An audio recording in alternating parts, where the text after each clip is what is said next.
Look at all these people.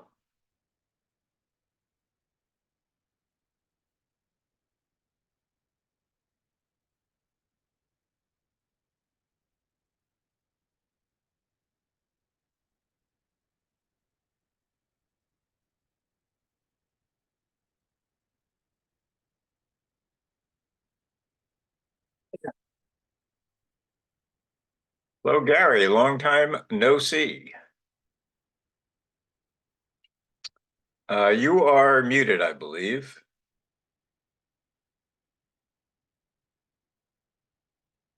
Still muted.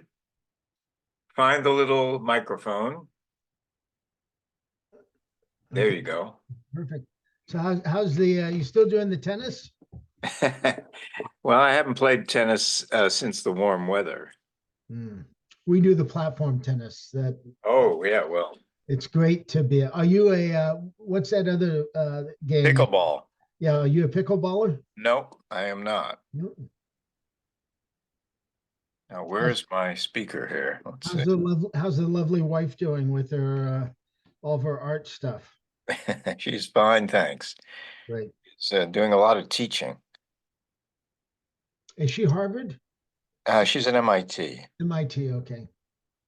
Art or what's her subject? She is a urban planner. Ah, very important nowadays. Are you for this 41A? I don't know what that is.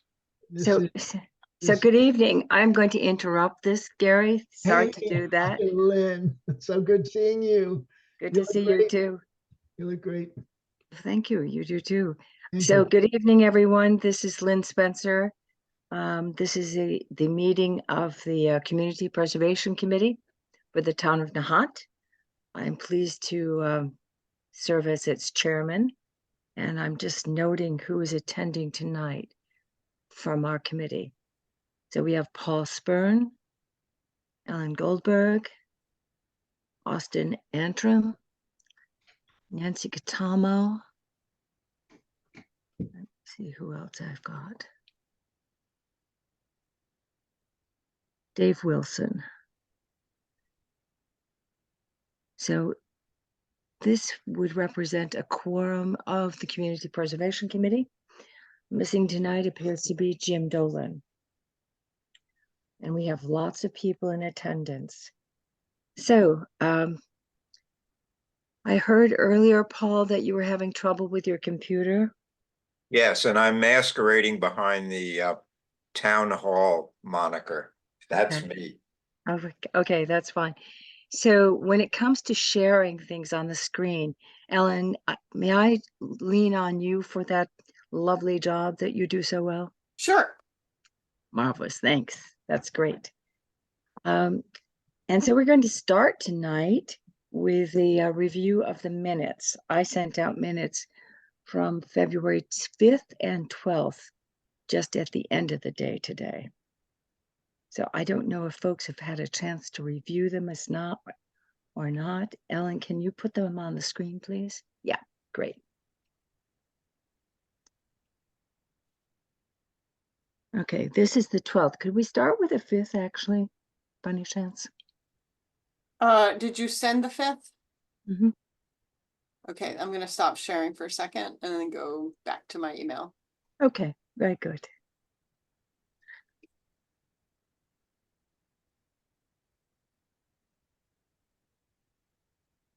There they are. Sorry about that.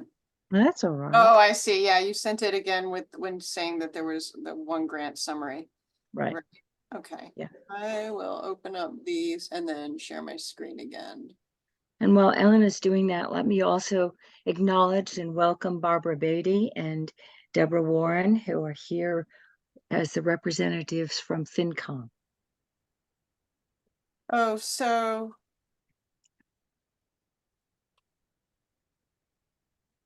all right. I'm seeing the 12th again. Let me find. Sorry, I'm looking now again for the 5th, for the one that you sent for the 5th, which I don't see attached. Did you? You might have sent the 12th twice. Oh, it could be that I got excited with that, for sure, for sure. Cause I, You know, I get so excited about the idea of doing the minutes and then getting them out in front of people. I could just double up on the whole thing. super exciting. Yeah, it is. I'm not seeing the minutes from the 5th, only the 12th twice. Okay. So I think that was a clerical error on my part. So while we've got the 12th on the screen, let's review them. Okay, I will reshare. Okay, there we go. Okay, very good. Thank you. Mhm. Tell me when to scroll, everybody.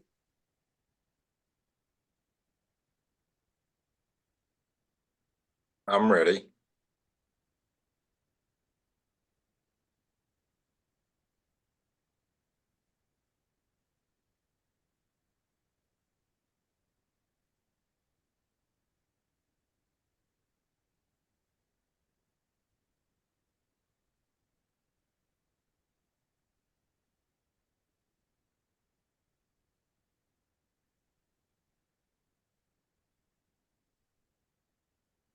I'm amazed that you can do this kind of detail in the minutes, Lynn, having tried it myself. Well, I took notes. How's that? But that's why I don't want to do the screen sharing and doing the note You taking can't. No, it's at the same impossible. time. It's I crazy. can't, I don't understand. Possible. do it. You can't lead a meeting and take notes and run the agenda at once. It's not possible. Thank you.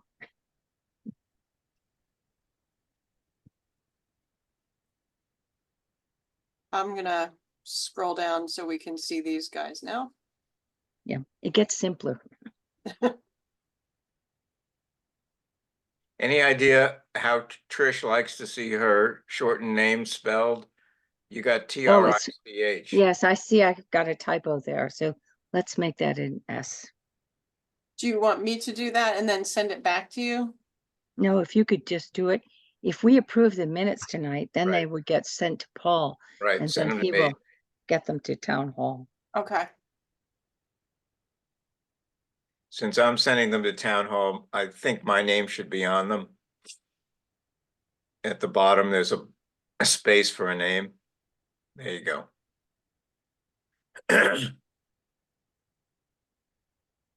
You don't have to do it now, but. Might as well. Yeah, okay.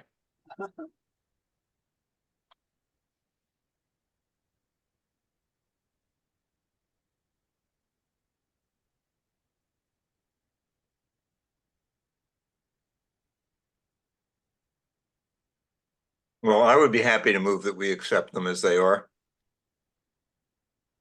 I second that. Well, that's exciting to hear. So can we get a roll call vote on that?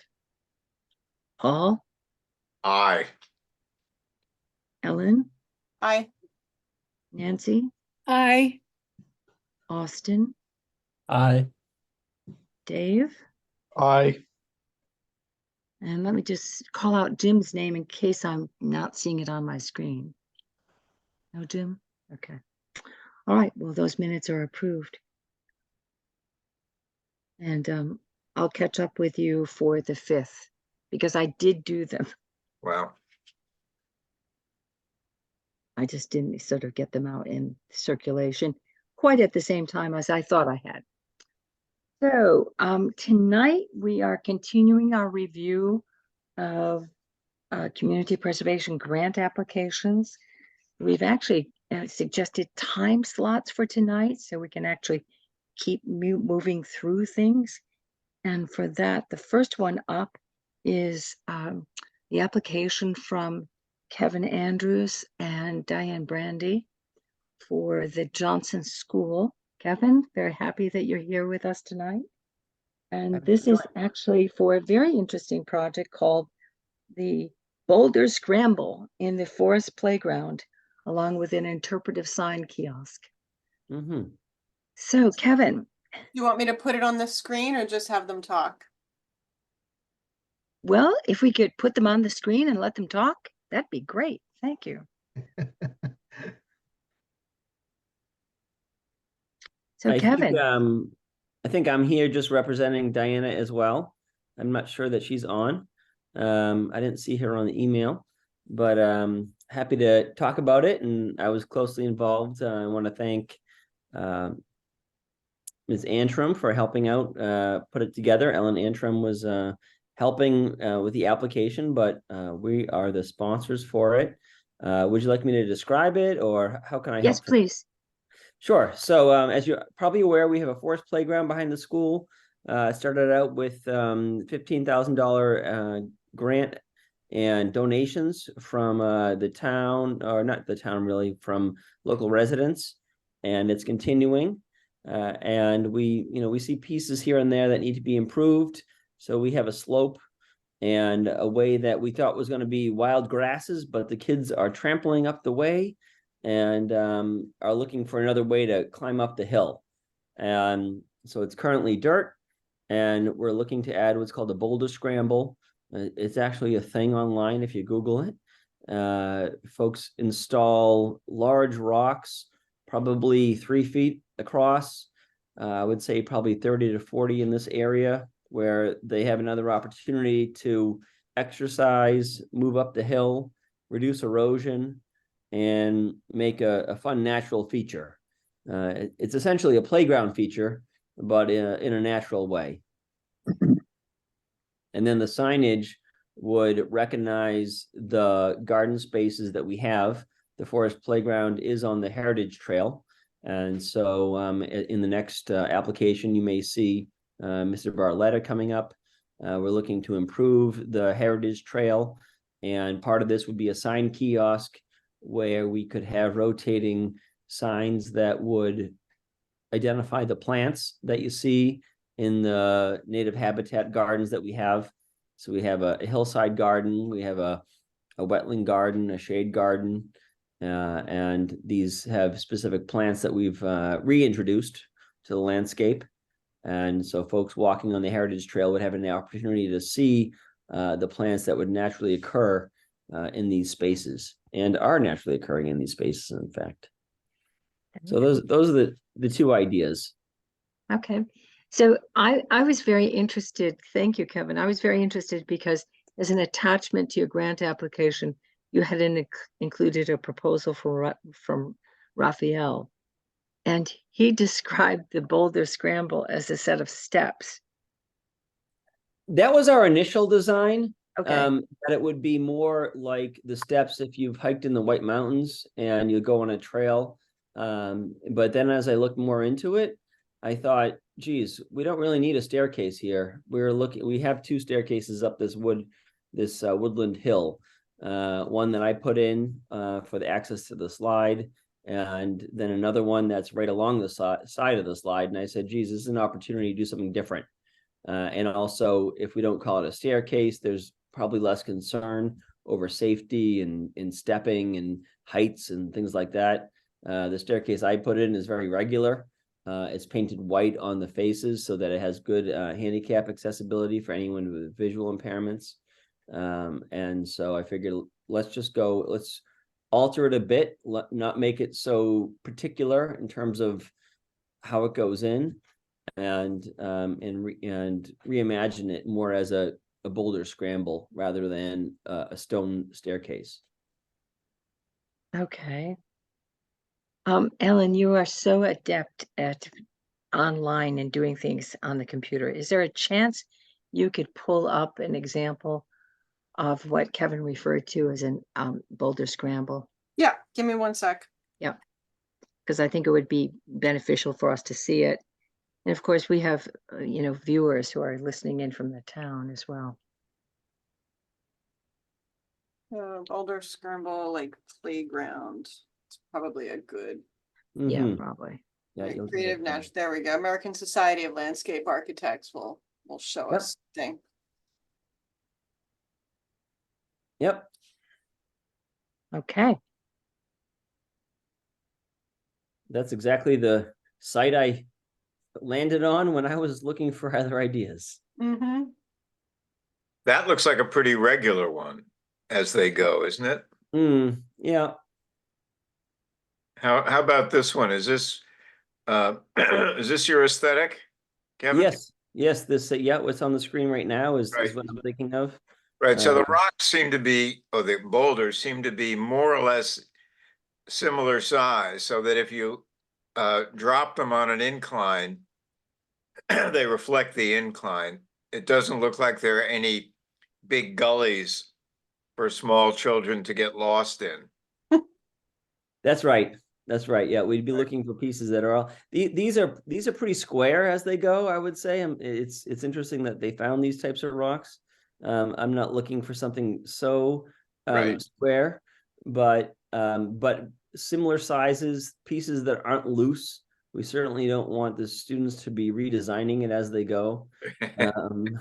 So yeah, pieces and they can't be moved. I don't want them to be moved. I'd like to have Raffaelli install them and then have them too heavy to change the slope. And I think you want them, you want to make it clear to him, and I'm sure he's probably as cautious about this as, and maybe even more so than you, about making sure that they are very close together so that there's no chance of an ankle or a wrist getting stuck in one.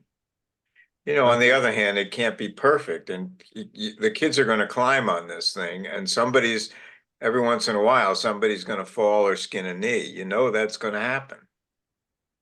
As it does in every recess period that I work. Exactly, exactly, right. That's true. Yeah, yeah, and he's a mason, and as well as with other construction, abilities that the company has. But I know that that's their base is masonry. Yeah, they do a lot of drywall, and that's what this is. This is a drywall of sorts, I guess. Mm-hmm. Kevin, I like it very much. I've got grandchildren that would love going to this place because it's the physical of it. But one idea, you might want to just do a little search on the legal liability associated with putting something like this in, because it is, we're changing it.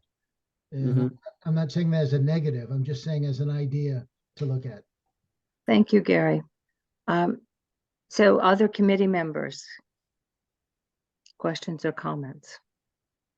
This is Nancy. I like, if you look up rock scramble, you can also find them on trails that have been installed, like on hiking trails, and they're a lot more loose and sort of natural. So I really like this playground designated ones where they're not going to move and they're pretty much kind of like the same size, so that kids can figure out where they're going to walk with it and stuff like that. So I think it's a great way to solve the problem of keeping erosion from happening, and providing the kids with some more interesting way to get up the hill. Okay, right. Yeah. Thanks, Nancy. Other comments? I'm curious about the kiosk and the idea of it having changing materials, changing sort of signage. Sure. I know the library has book walks, and those are the signs that we're looking to use, where you can have easily inserted laminated sheets that would change with the season, or if you want to shift to a history theme rather than natural sciences. I talk about the history of the area being a World War II living area for the cadets. So we're thinking that that would be nice, and it would be as you come from behind DPW and you walk towards the school, more or less when you first see the playground. That's where we're envisioning putting this kiosk.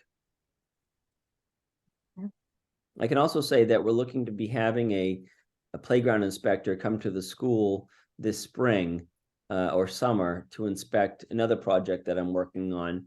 And we'd be able to have this inspector visit the forest playground if the work's been done already. What's a playground inspector?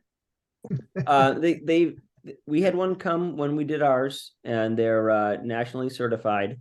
They talk about how much space a slide needs when a student goes down it, how far apart logs should be if you don't want them to jump from one to the other and hurt themselves. If fall zones, mulch depth, whole lot. It's a 50-page manual put out by the federal government on playground safety, and they follow that and help define how the installation's gone. That's great. That in part will help address the points that Gary was raising earlier, I would think. Exactly.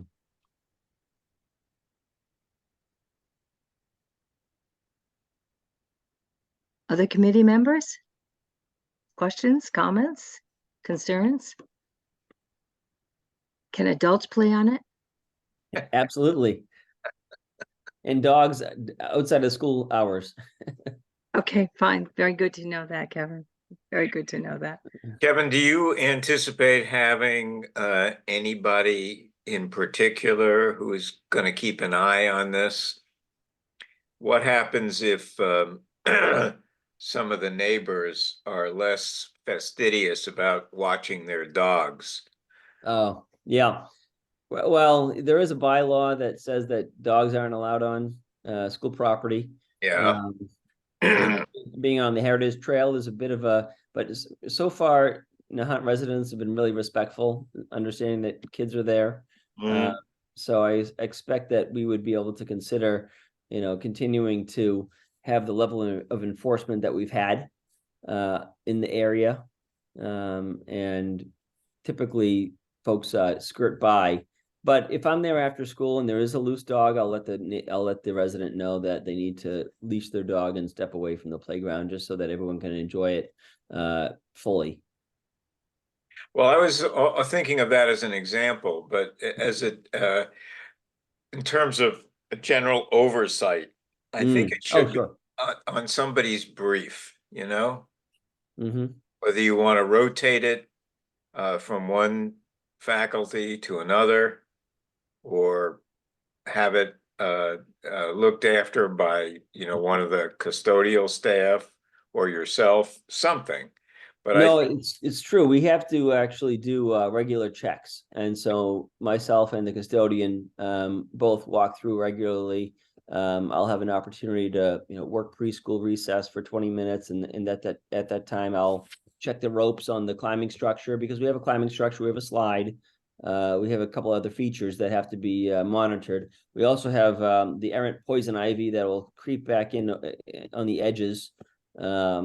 Of Right. the maintained area. So I keep an eye on all that, and making sure that it's safe for kids. Good, thank you. Certainly. Other questions or comments from the committee? I just have one question. It's kind of two parts. So is the primary purpose here to basically prevent erosion of that steep hill? And concurrently, had you looked at other options, or was this, was this the best one that you settled on for your proposal? You know what I mean? I sure do. Yeah, there were two purposes. One was erosion, and two was how to get up from point A to point B, Mhm. and how the kids can get up that way in the safest way. So, and this is, I think, the best solution, because we do already have three other ways to get up the grade. One is a ramp, one is in the two stairs that I mentioned. Originally, we thought of doing stone steps, but I think this could be less challenging to install, Yeah. and better for the students. And more permanent. Yeah. Better for the students in that it's a regular and it's something to tackle. It's a different level, and it's not just for facility, it's also for development and risk taking. It's important for students to be able to take risks, safe risks, so that they know their limits and can develop appropriately.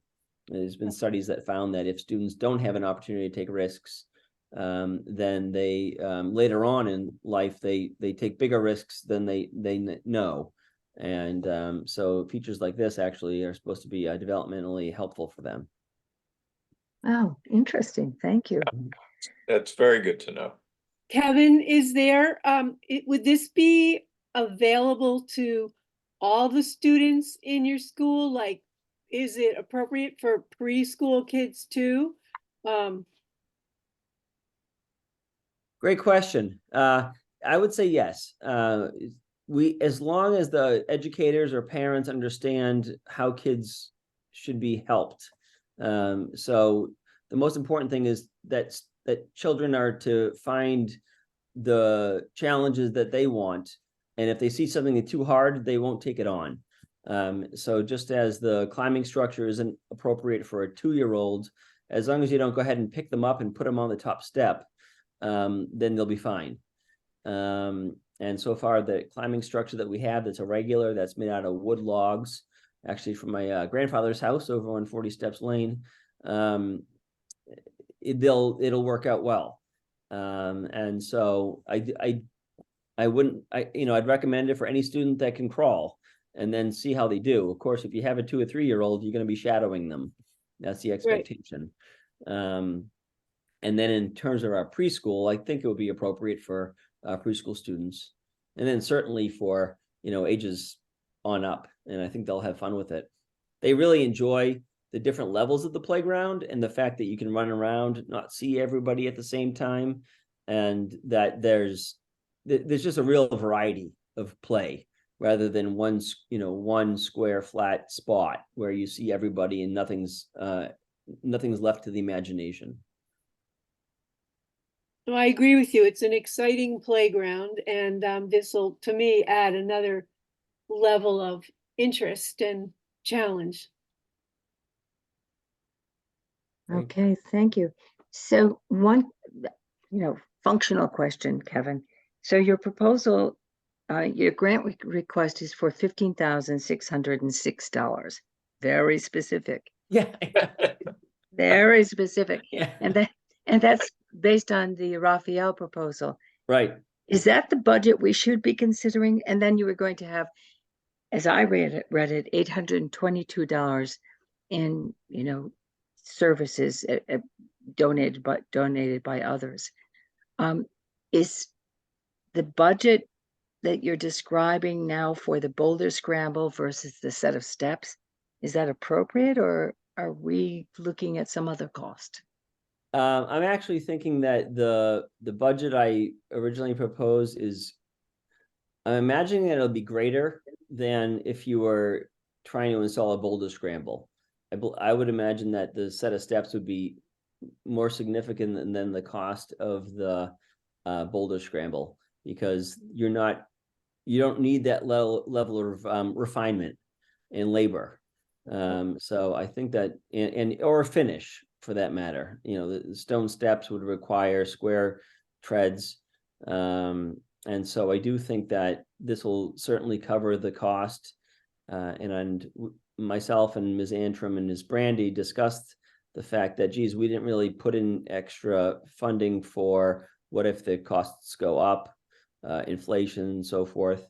But if that were the case, I'd be able to use the student activity funds that we have at the school for a differential if there were one. But I do expect that the cost of the scramble will be less than had it been stairs. Would you mind if we rounded it off? No, not at all. Not at all. I think I was just transferring figures in the application, and Yeah, no, I know, understand. yeah. I understand. Okay, okay. Other questions or comments from the committee? Can I ask if there is any questions or comments from the viewers? Nahant, this Timbola is a boulder scramble. So what you're doing is consistent with the whole of the island. Okay. Tombolo, yeah, Nahant the Tombolo. Yeah, absolutely right. So Barbara, do I see your hand raised? You're Unmute. muted. Thank you. the actual selection of the rocks, of the individual rocks, will be very important. We had a large rock wall built by Don Savino, and it's gorgeous. But I went out to Northeast Rock Supply, which is where they have lots of rocks, but it's quite difficult to pick rocks that are interesting and attractive and don't have sharp edges and are the right size, but not all the same size. I'm just saying, I think the rock selection will be a very important aspect of this. And so, Kevin, you might want to have somebody come along with you when you pick because someone's going to have to pick the actual specific rocks. Yes, yeah, and I used to teach earth science, so I'll have a little background in that and know to stay away from shale and sandstone, and lean towards the granite and basalt. Granite, yeah. So Granite's absolutely, where it's a it's good at. point. But there'll be different colors of granite. I mean, I wanted a little variety. And so I had some blues and gray. It's fun. It's very attractive and artistic. You can spend a long time looking at rocks, but I'm sure you'll enjoy it. I'm just saying, make sure you give yourself plenty of time for the rock selection. Thanks for the advice. I love it. Very good. Thank you, Barbara. Anyone else?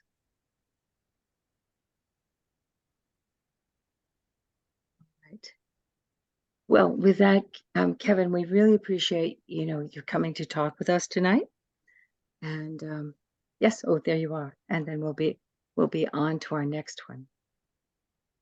Okay. So I've been looking to see if Tony Barletta has joined us, because he's supposedly up next. Anyone? Tony, are you there?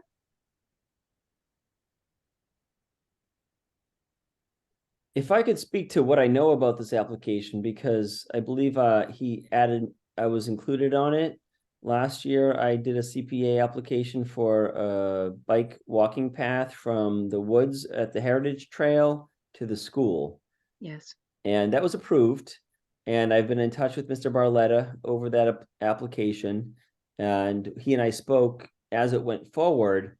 He told me that he was looking to move soccer, and I'm not familiar with the level of detail that he may be able to share, but I know he was looking to realign soccer fields, perhaps remove an outdated baseball field, but then also include the work that I was talking about, which was to bring the Heritage Trail, which does in fact on paper extend from Flash Road Playground to the back of the school. However, if you try to follow it, it's not marked. So as you come out of the woods from Lowlands, across Flash Road onto Flash Road Playground, it seems to end there. However, it does extend behind DPW and the fire department. And I know that a lot of our students are coming that way, riding their bicycles, as am I. And rather than having the students go in front of DPW and the fire station, or even worse, through the DPW yard, which has been happening for years, if we could have a marked stone path that would direct the students off of the street at that spot and make a bike path, walking path from Flash Road Playground to the school, and really connect to the Heritage Trail that continues up to Goddard Road, that'd be wonderful. And so he and I were talking about that, and that I believe is part of his proposal tonight. Well, actually, thank you for that, Kevin. I'm glad you referenced that, but we actually discussed that on the 5th. Oh, I'm sorry. That's okay.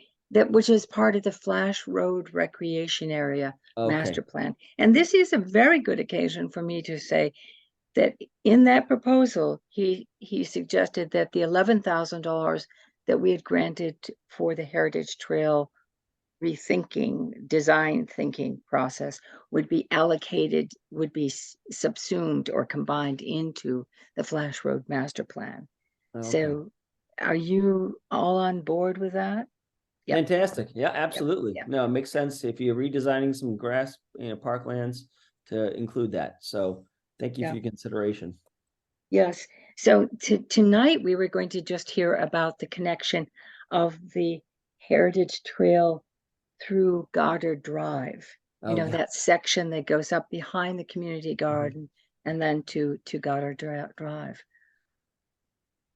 So, yep, that's Well, I right. would just like to say that I'm completely in favor of that as well, and I would support, whatever Mr. Barletta has in mind for it. I think it's a wonderful space and a great way to learn about the history of Nahant, both natural and civic. Mhm. And I'd be happy to work with anybody who's on the board here tonight or the town as they move forward with that proposal. Well, thanks, Kevin. I appreciate that. So for those of you who have actually wandered up this leg of the trail, you'll know that there's a set of timber steps with a railing, and then it goes actually crosses diagonally a lot, a former Coast Guard housing lot, and then gets on to Goddard Drive and eventually on to Bailey's Hill. So since Tony is not able to be with us apparently tonight, let's just sort of comb through this. He is actually, there is, as somebody who has been on that trail recently, I would agree that there is a need for signage and fencing and surfacing that would make this easier to navigate, as he says here. Anyone else on the committee been on it lately? No, I haven't. I have, and I think the area can be inconsistent depending on how it's maintained.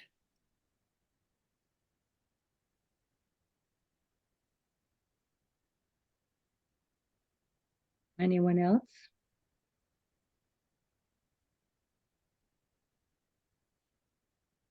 The thing I'm not so clear about is the budget for this, which was $20,000, and how that was derived.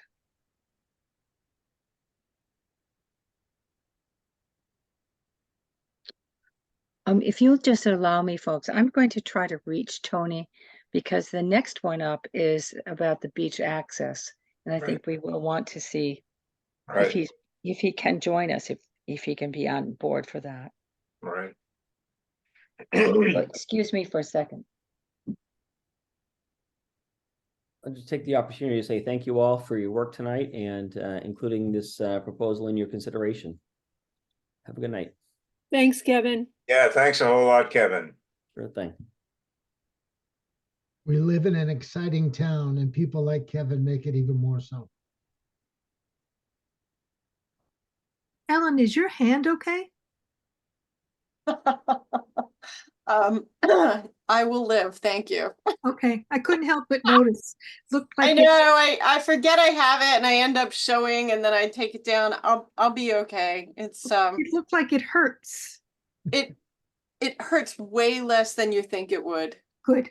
Like I've been able to do ibuprofen on an as needed basis. Like, and I don't even think I took any today. Good. Yeah. Thanks for asking. Just good to hear that it's not Yeah. excruciating. No, it's more emotionally devastating than anything else. Just it's been a long couple of weeks. But thanks for asking. I'll be okay. What happened with your hand? I Give me the short story. I did something stupid. That's usually how it goes, right? I broke up a dog fight. My dog had surgery and she had a big abdominal incision and she was feeling fine on trazodone and got into a fight with one of her daughters. And they were having a scuffle. So I pulled them apart and I slipped and I fell and I got my hand in the way. So I broke my finger and yeah, it was like the stupidest. I should have just thrown a chair at the situation, but I was very worried about the girl who had the surgery, So Gosh, I just feel like I missed something really significant. don't make me say it Honestly. again. Okay, okay. So I Yeah. just left a message with Tony. Maybe he'll join us. Did you text him? No, I phoned him. I'll send him a text too. But what I would suggest, because I actually, this time I gave people sort of time sequences.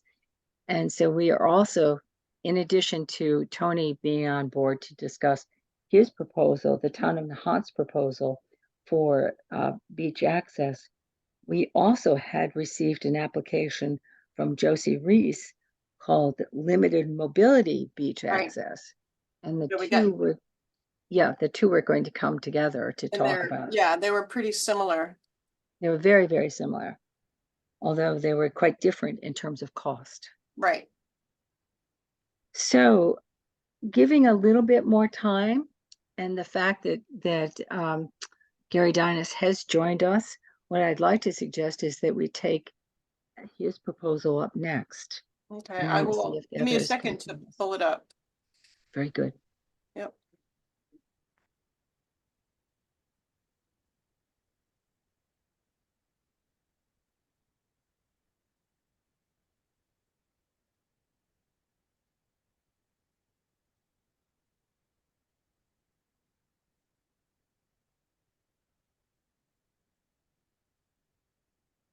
So let me start by saying that I've already proven myself inept when it comes to cyber activities, because instead of using Bootonics.com, I used Bootonics.org when I was sending emails out to Gary.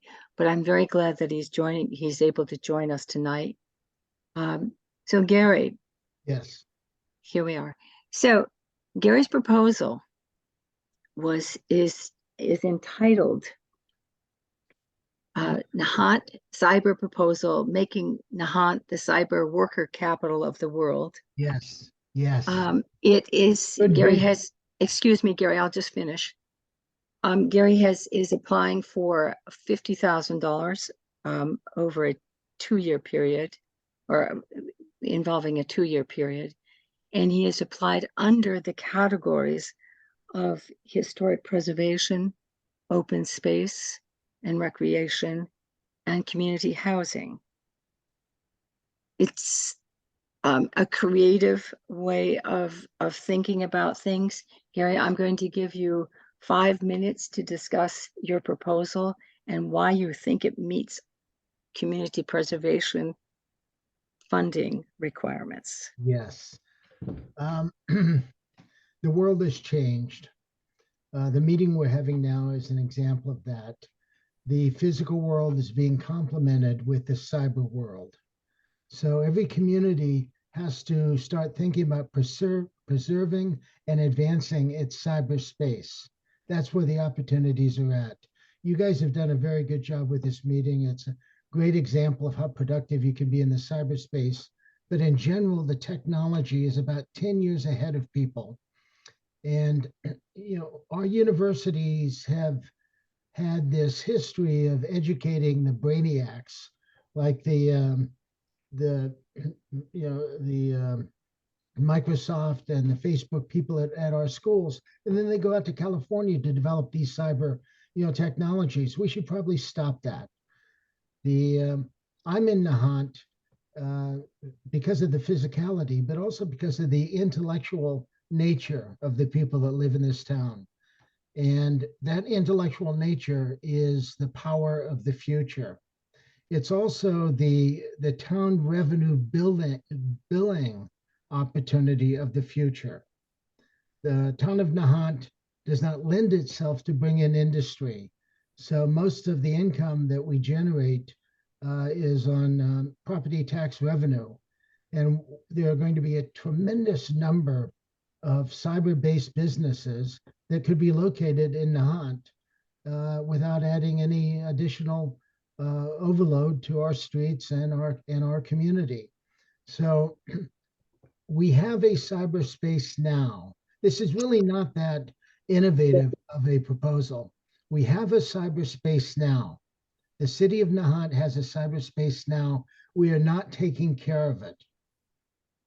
Okay, we're not intelligently leading our citizens into the cyberspace, and it's a physical space. The cyberspace is a physical space. It's just Where is it, Harry? say it again. Where is it? Is it open space? Is It it is. recreation space? Is It it is. historical space? It's the combination of the technology, the software, the mindset of the people, and the opportunities for advancement. So you really, Taylor Desjardins in the 1930s came up with the term noosphere. The nous is Greek for mind, the mind sphere. He basically said that the geosphere, the physical sphere, is developing a mind sphere, and they developed the internet from that. So that is the future. Okay, we have that now, but we're amateurs at how we do that in Nahant. We don't want to be amateurs anymore. We want to have a collective of people that get together and start taking advantage of the opportunities in the new sphere. This applies to everyone. My wife is, because of some cancer, has become a bit of an invalid and cannot easily leave the house. Well, we've developed a lot of technology for her to be able to reach out and have a meaningful life in the new sphere with the technology. So we have a lot of elderly people that don't know how to do that. They don't have the technology to do that. So I understand this is a visionary concept that I'm presenting, but it's not that far off.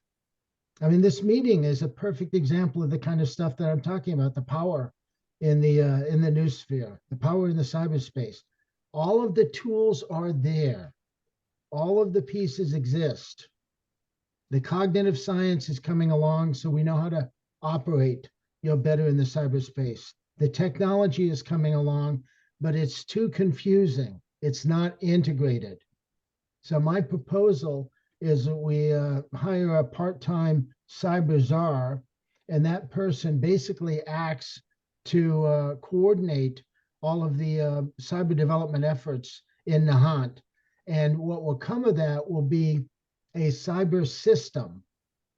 It'll be a hardware, software, content, knowledge, training system, a physical thing that the town of Nahant, I'm working with Sheila Hamilton right now on the town of Nahant being able to tax the uses of the cyberspace. Because just like we're taxing physical space now and physical property now, the cyberspace is physical space and physical property. That's the opportunity. My background is I'm a cognitive scientist, one of the first in the world. I brought the term back from England in 1972. I published books like this, how your conscious brain mind works. I teach people you've got to think differently in the cyberspace. My dad started in 1955 with IBM. When I was a Cub Scout, I was down watching them wire up the 1401 punch card machines. As a Explorer Scout, I saw the first mainframe installed in the state of Kansas, in Topeka, Kansas. So I've seen the technology, all of the technological waves, since then. I've got the cognitive skill, I've got the technology skill, and we have I mean, it's happening now. I'm talking to people. We all know people that are cyber workers in Nahant, right? It's happening now. Okay, So that's my proposal. It's a vision. okay. Questions? Yes, questions. Gary, we have a very circumscribed list of criteria for projects that we can approve as the CPC. You've described what sounds to me like a wonderful opportunity for a community development grant, an adult education grant, a grant that might grow out of funds that are set aside for advancing advancing education and practice in the cybersphere. These are wonderful ideas.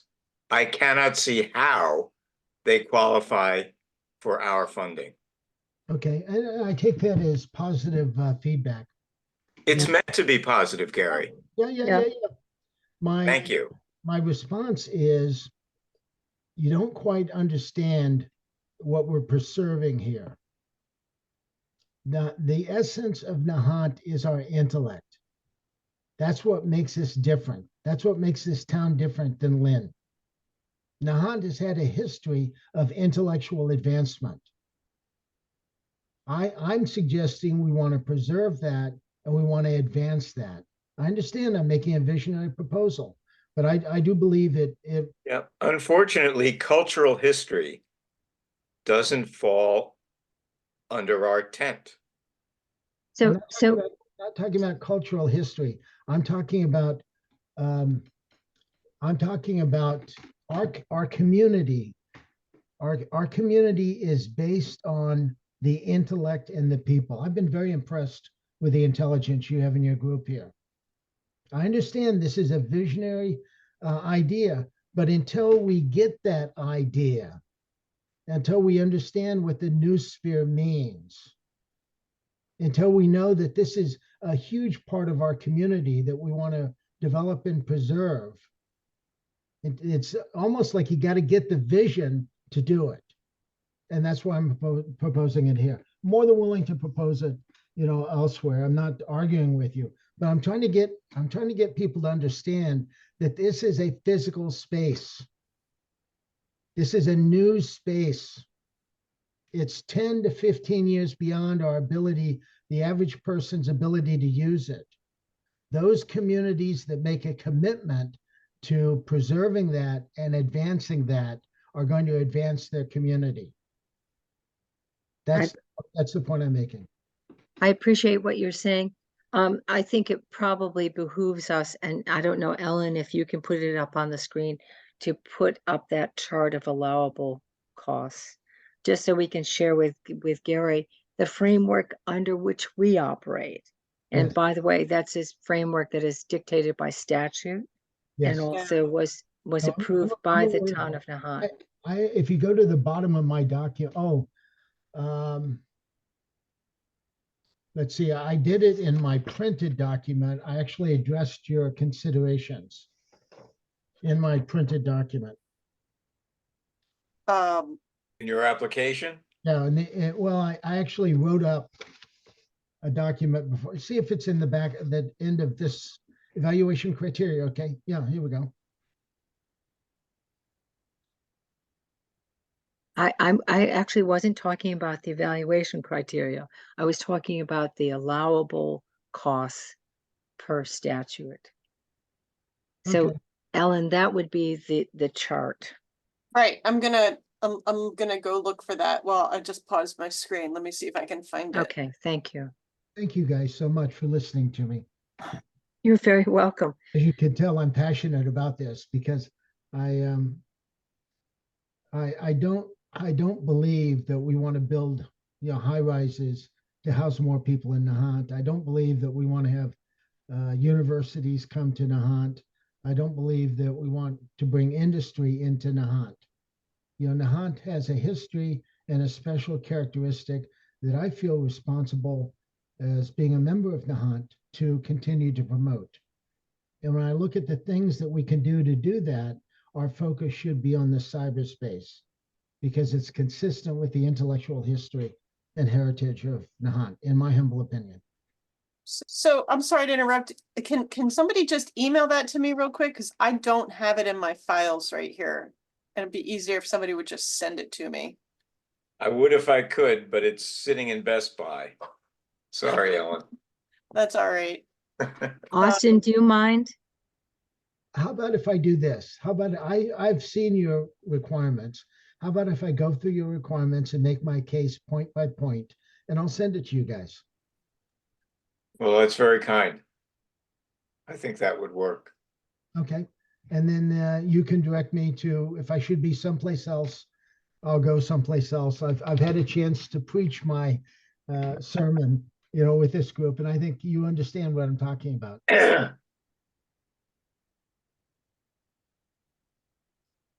Just as important as a walkway to the school is a walkway in the cyberspace. It's very interesting because if you, and when we do get this chart up, if we do get it up, you'll see that the things that we are concerned about in terms of funding are tangible. They are, historic This is resources that, tangible. This is excuse me, what dear it Gary, I'll just finish. They are historic resources that are recognized, for instance, by the Historical Commission. They are open space and recreational as sort of components or elements of Nahant that are recognized by the Open Space Master Plan. There are community housing issues that are now being recognized within the framework of the proposed housing production plan. So these are, quite honestly, they're tangible. The cyberspace is certainly something that we could describe as having great value, but it is intangible, and it is very hard for me to, as I've contemplated this proposal now for several weeks, to see how this meets the requirements, the allowable funding requirements that guide this program. Yes, I failed to do my job because the essence of my job was to communicate that cyberspace is tangible. And the fact that Nahant leaders do not understand that is the value that I'm bringing to the process. When I say we can turn Nahant into the cyber worker capital of the world, I don't say things I don't mean. We can do that, but it's going to require a collective vision. And it's going to require a cyber czar to basically has the skill to basically talk about this, about promote this. Each and every one of those physical things that you talked about has an important cyber component that's just as real as the thing that you claim to be real. As a matter of fact, the quantum mechanic physicists today say that the form is the real, not the physical thing is the real. So even the scientists are beginning to get into the cyberspace to describe the physicality. But this is visionary. I understand. I have 50 years of in this stuff, and it's my job is to communicate it. And you guys are listening so well. I want to thank you. But I will go through your criteria and I'll address each of the issues and I'll send it to you. Okay. And you don't even have to respond. You can. Well, we do make a point of responding to all of our applications. Ultimately, our job is to actually develop recommendations that are passed on to the town meeting, and it is the town meeting that makes the final decisions. Yes. So, all right, thank you very much. I'm signing off. Thank you so much. Go on, Gary. Okay, very good to have you here, Gary. Bye now.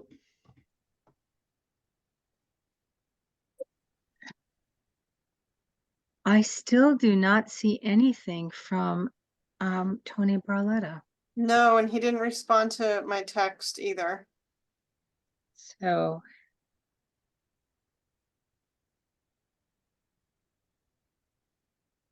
and let me see, I think I had also invited Josie Reese and had a response from her at one point asking where was the meeting, and we said, ooh, it's online.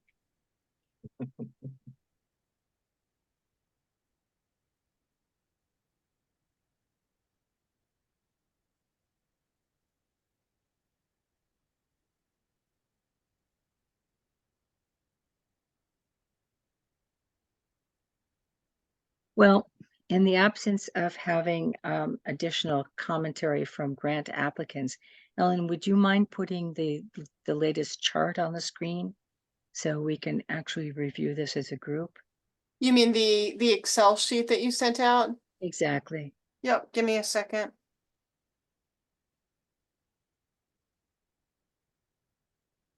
Make sure I get the right one.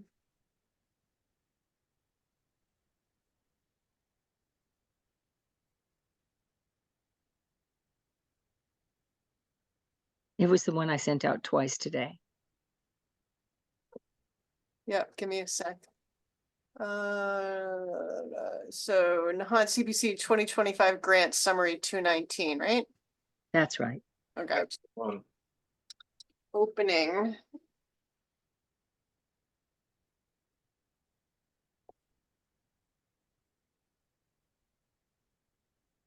Okay, if we can sort of go up to the top, let's just sort of scroll through this. Yep, let me get it off page break. Okay. Okay.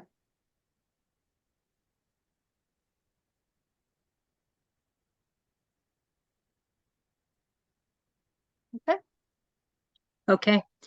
So first up is the Flash Road Master Plan. We are waiting for further commentary from Tony Barletta about this in terms of the grant amount. We've just heard from Kevin Andrews that he's supportive of the idea of the $11,000 that had been previously granted for the Heritage Trail sort of planning through this area to be combined with this grant application. But the committee members may remember, in fact, having written the minutes, I can say it was a lively and thoughtful conversation about the master plan and strong endorsement for it. But we were encouraging Tony to reach out to firms that might be able to give a broader range of services than the firm that he had consulted, which was basically a playground designer. So that one I think is probably going to be an increase in terms of the grant request. The Heritage Trail through Goddard Drive, the $20,000, we just really need to understand what that is, because as I saw the application, I didn't see any details associated with the cost and how they were derived. The Little League lighting is a big number at $100,000. Dave Elmer, who was at the meeting last week, was very thoughtful about saying, maybe we can provide some in-kind services. Maybe there'll be some fundraising. But this is a big number. And again, in some ways you'd want this to be, part of the Flash Road Master Plan recommendations.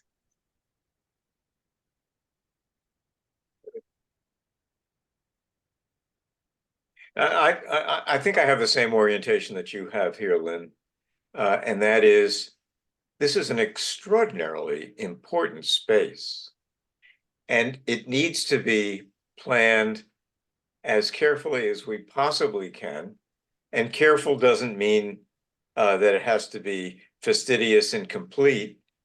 It needs to have the important things in the places where they have to be, and the options for growing, changing in the future.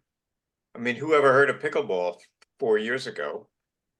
And now we've got a pickleball court, maybe not as functional as it should be, but we've got one. Right. And yet things on that field are in places that they probably shouldn't be. We need very good planning here. We really do, and it's expensive. I would like to keep encouraging Tony on this, but we can't make the proposal. Right. We have to tell him what our inclinations and priorities are, and he has to respond. And I think that is absolutely true. So, Sorry, Nancy. no, excuse me for interrupting, but I mean, adding on to that, there's like, well, we never heard of pickleball, but there's also, this is a wetland, and there's all sorts of aspects of it that, planning and the overall picture are important. So to me, there are other parts of this, even like where the heritage trail goes, or do we really want $300,000 splash park without being in a giant plan? The forest playground may come into that somewhat, but don't think that that's gonna like move much, and I'm not sure that that's so much involved. But I just think we have to look at many of these grants proposals and consider that where they fit within or not within the master plan. Absolutely. So it's ironic because there's at least 3 of these proposals, maybe 4, that touch on the master plan. Yeah. So Heritage Trail through Goddard Drive, the splash pad that Nancy just mentioned, which by the way has been put aside. The Boulder Scramble is also part of that whole sort of complex. And then the Little League lighting.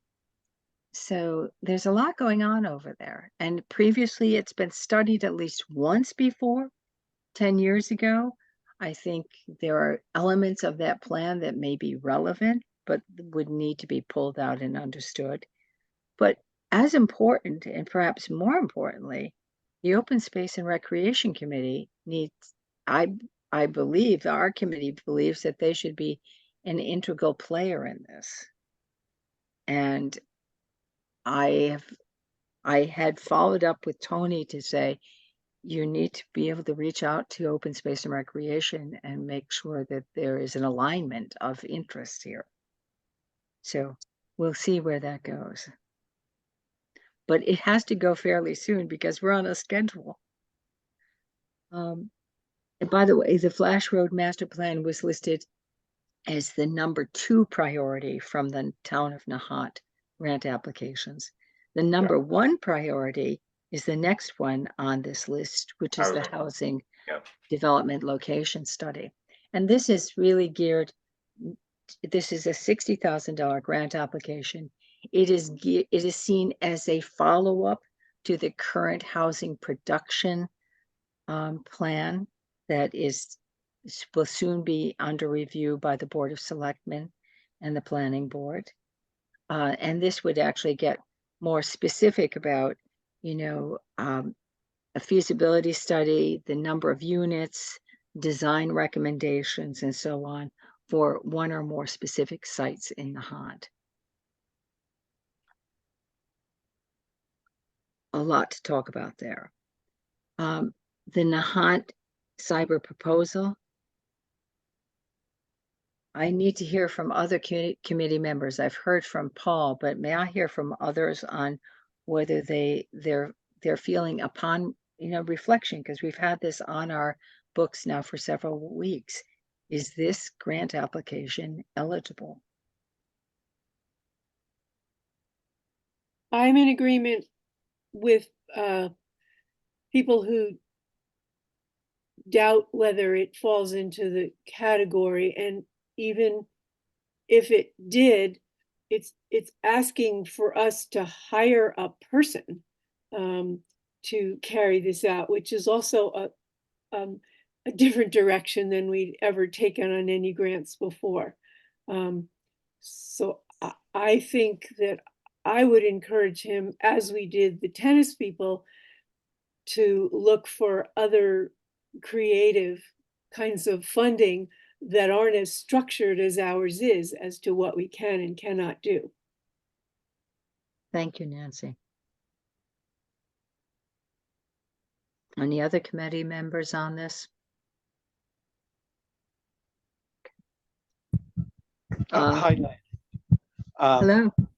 Yes, after listening to Gary's presentation, I don't believe it's in a criteria of, what we are here to approve or disapprove.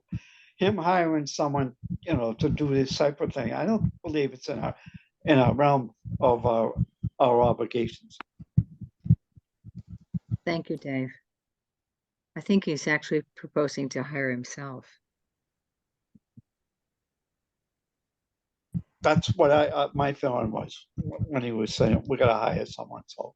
Yeah, that's what the grant application says. It's unusual for us to actually have a grant application from a private individual, but gosh, that's what the next one is. The next one was a grant application from Josie Reese, called Limited Mobility Beach Access. And this is something that we'll see another application in just a little bit further down the line from the town of Nahant for the same kind of thing. But it's not to say that we can't accept grant applications for private individuals, but then it sort of then falls into who's managing it, who's actually receiving the monies, how is it actually being processed. The limited mobility beach access asked for $75,000, which was going to be matched by $25,000 for $100,000 total project cost. It was not clear to me from the grant application what was the basis of the cost estimates, how the monies would actually be spent and administered. So in the past, we have had applications that were kind of alike. I mean, I'm thinking of the golf course committee had some ideas, and then Tony and them got together and they sort of Right. figured something out. And we have asked Tony in weeks past to please talk to this person and do the same process. So I think that needs to happen. I agree. I agree. The next up was Nahant Tennis. This was a discussion that we had at our last meeting. We had to come to an agreement with them in the room that their proposal, which was for basically a wonderful sounding event to celebrate, the 1884 first tennis game in the United States in Nahant. And it looks to me from the correspondence I've been seeing that they are cheerfully going along to the Nahant Cultural Council, which is the appropriate source for funding for this event. Next up is the Bailey's Hill Phase 3. And the grant application that was stated, what was stated in the grant is somewhat at variance from what was described by Trish Aldrich at the meeting last week. So I'm just going to try to clarify that. If you read the meeting minutes carefully, you'll see that they were asking for something like $81,000, which was matched by $3,000 for an $84,000 project. So we just need to sort of straighten out these numbers a little bit. But this was Can I also add that knowing that sometimes when we have problems with cash, but we want to support something, we often figure out creative ways to spread it over time. And I suggested that they ask Parterre, the consultant, if that were possible. And I know that discussion has sort of happened. So I think that that's important information about how we might spread it out over a few years' time. Okay, thank you, Nancy. But boy, I've been so impressed with the progress up there. I think it's great that the DPW and Open Space and Recreation are really sort of shouldering this project. Next up is the Bailey's Hill gazebo. There's a request for $30,000 of funding, primarily for roof replacement. This is a gazebo that was built in 1976 as part of the bicentennial. It was a project of the Women's Club. We have spent money on repairs in the past. There was an $18,000 grant. And what was it? Fiscal year 2005. So yeah, keeping this structure intact. And there we get next to the beach access mats and wheelchairs. And this was from the town of Nahant for $25,000. Next up, Splash at Flash, the $300,000 request.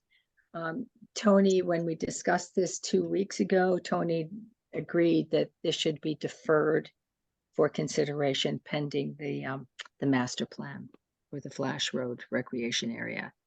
And last on this list is the Boulder Scramble, which it was very interesting to have the conversation with Kevin Andrews tonight about this.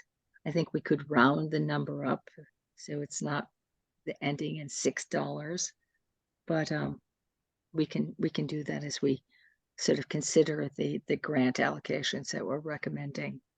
Can I also say, Lynn, that some things are unclear as to where they could be in an overall master plan for that area, but I don't believe that that structure is going to move or change or be influenced like other things might. So I would say that we could consider this outside the rest of the master plan reasonably. Thank you, Nancy. That's a good point. That's a very good point. Just continuing to scroll down a little bit. So other obligations from our funding is the $10,000 for administrative costs, dues, printing the town warrant, and so on. We have not started to look at clawbacks, but should. And then the other sort of listing here, and it's, if you can just slide over a little bit, you'll see what those are, Ellen. No, the other way. Yes, there we go. So we have 3 bonds that are continuing obligations: the library, the town hall, and the library and the town hall and the cemetery again. So those are the exact amounts that were given to me by Allison from town hall. So if we look at the subtotal, they are now adjusted after removing the $300,000 splash pad and the Nahant first request, we are at, oops. No, I had actually made that adjustment, Ellen. Yeah, it should be 648,973. That's what this subtotals. So, if we look at the available funding, scrolling down a little bit further, for this year, we're projecting $446,068. We have $169,664 in accumulated general reserve, and then $53,098 in the available housing reserve. So just as we are considering our grant recommendations, we need to consider the amount of funding available for them.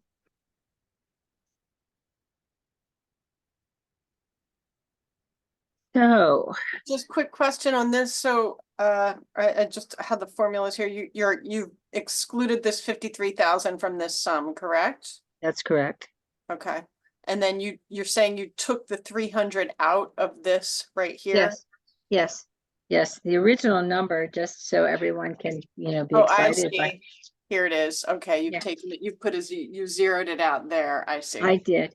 Yeah, Okay. our original sort of astonishing list or subtotal this year was $950,973 with a Right. grant request. Sure. So yeah, so I had to sort of run the totals. Okay. And then this Uh, 53 is the available That's a- excluding, oh, okay, because that's the total excluding the housing reserve. Got it. Okay. Yep.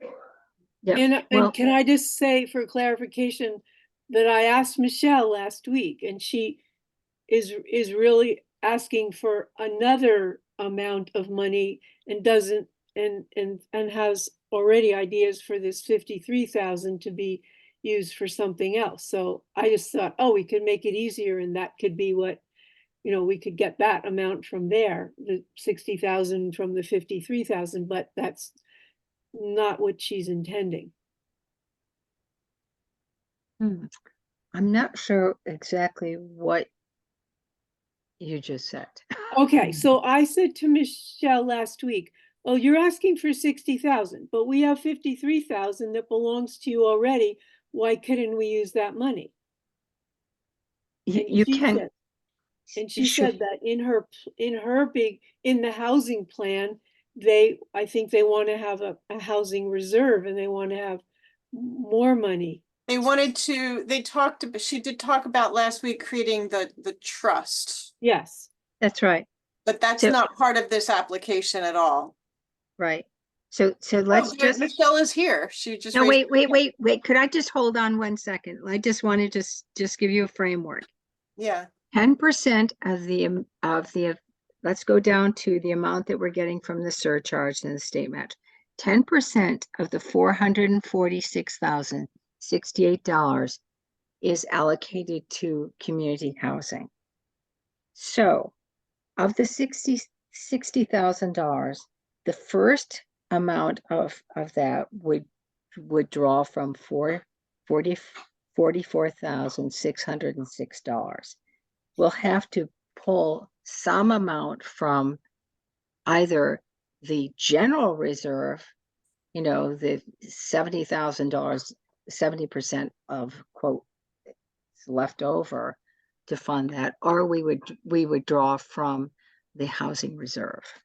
But we are not able to consider applications that are not in front of us. The applications have to be in front of us to be considered. Is that clear as mud? No, huh? Okay, sorry.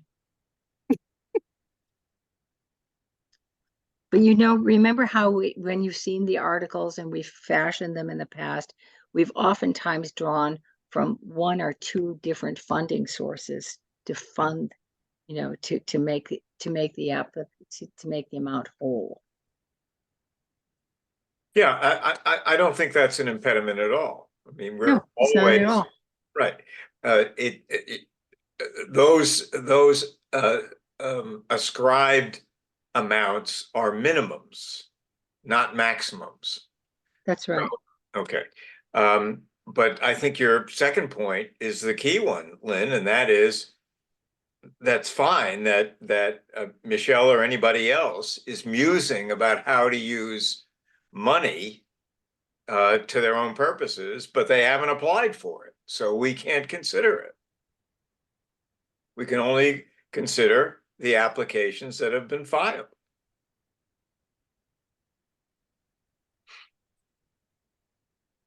So rolling back up here, I just want to remind everyone that we actually need to make our recommendations and have them ready to be inserted in the town warrant by, what was it? March. Excuse me, I had it in the meeting minutes. Could somebody help me on this? Today's meeting, the minutes we approved, Yes, here comes Ellen to the rescue. I know she's great at this. I'm having a little moment. Go down to the very end.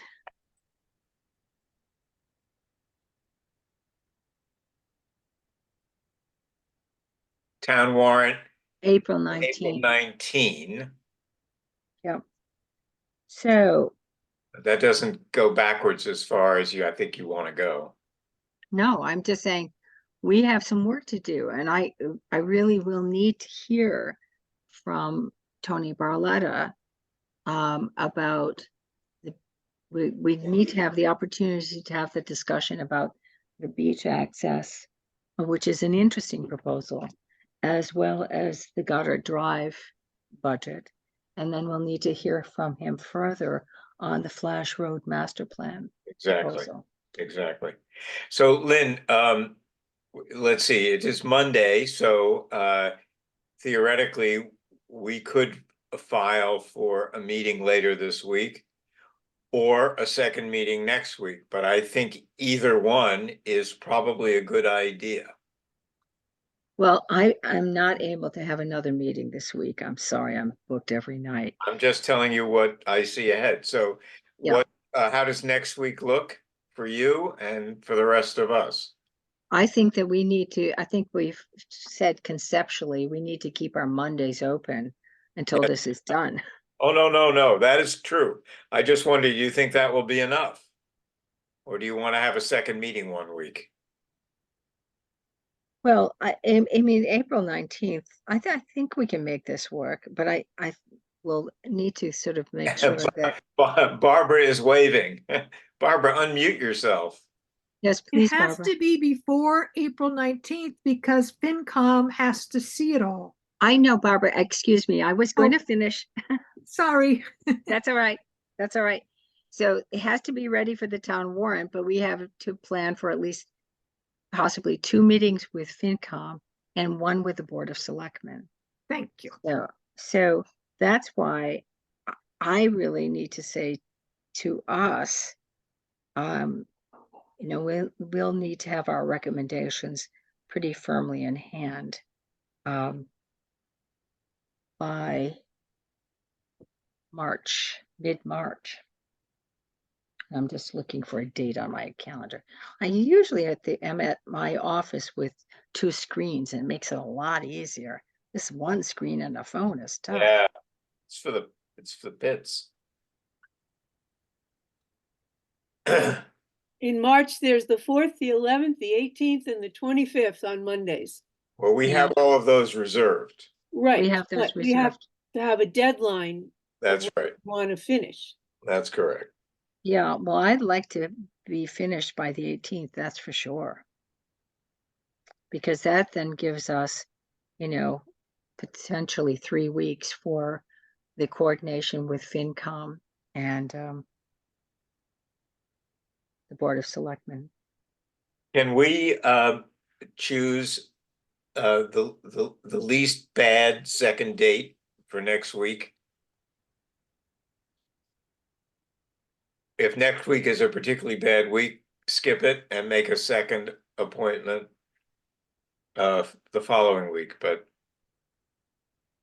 I think a lot of this hinges on Tony. yes, it does. So I think we need to talk to Tony and figure out when he's going to get back to us before we can schedule the I information. think we need to present Tony with a few dates. Which of these do you want? And I'll go ahead and set up whichever one he speaks for. Well, I'm not really in a position to say we need another 2 meetings in a week at this point, Paul. Fine, that's fine. I think he's, it's unusual for Tony not to have joined us. I think something has come up because he's been, quite faithful in attendance every other meeting. So something's, and I sent that email out last week with the scheduled times. So I'm feeling something has happened, but I will reach out to him tomorrow and make sure that he can be with us on Monday, the 26th. Okay, great. And, if that doesn't if something is up, then we will then take the next course. Okay. So, okay. So with that, it's now nearly 8:30. I will ask if there's any other business that should come before this committee.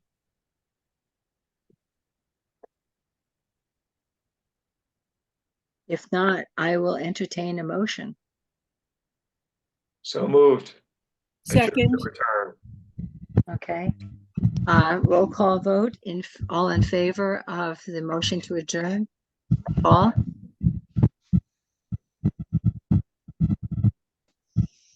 Paul? Oh, yeah, I thought we were unanimous, Lynn.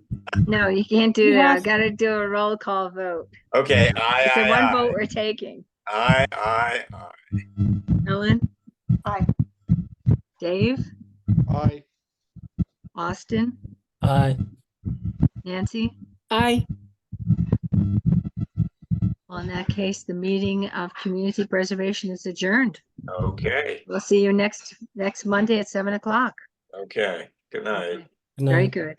Good night Thank you, all. everyone. Thank you.